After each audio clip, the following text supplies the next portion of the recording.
Hello and welcome to the AFL Grand Final predictions. This is it. This is what we play and support for. Let's begin by discussing the Swans. Narrowly held on against the Magpies. Their first half was a formidable one. A much smarter approach against a Collingwood side who've held up defensively for the course of the season. Good delivery inside 50, lead up at the footy. It's just clear fundamentals. Second half they steered away from that though, and obviously the key for the Swans getting a victory in this match would need to be that they don't do that. Their ball winners were good in the first half, but understandably with the team, their influence lowered. If we flip it over to their opponents in the other corner, it's incredibly tough to nitpick a flaw for the Geelong Cats. They've got goal-kicking ability, their pressure doesn't waver, defensively they are as strong as ever, and in transition they look incredibly tough to contain. I think Sydney will need to analyse the qualifying final match against Collingwood to see how they pick Geelong's system apart. Geelong weren't permitted their free-flowing style at times and looked a bit overwhelmed at the coalface, so Sydney's game will need to be based upon that. It just remains to be seen whether they'll be able to sustain that for a full game, given the physicality of last week demonstrated how tough that'll be. Sam Reid and Max Holmes are at the time of making this video under injury clouds and racing against time. I don't know who's more important. Holmes has been a revelation in his second season. As a winger, he embodies the new dimension Geelong has added to their game, whilst Sydney heavily missed Sam Reid in the second half.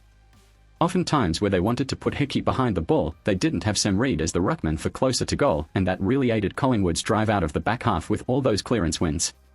And the Swans will need all the help they can get out of stoppages. Obviously, both teams have remained unbeaten for quite some time, so the loser will see themselves incredibly stiff to go this far without a loss, only to fall at the final hurdle.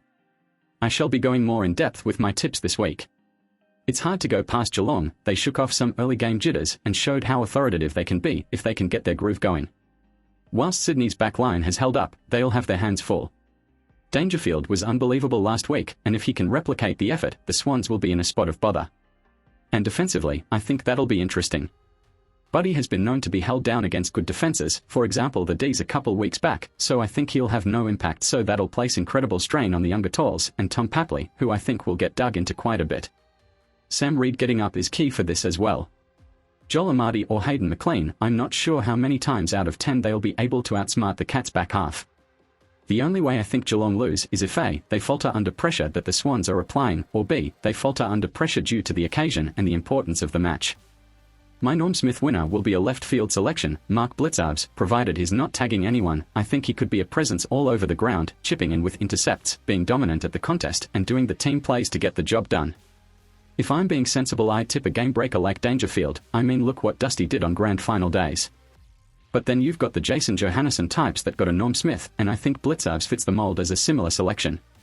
Anyway, enjoy the big weekend, hopefully the match delivers, and if you want to see some more grand final content I posted this week, it's right here. Thanks for tuning in, and we'll see you soon. Bye.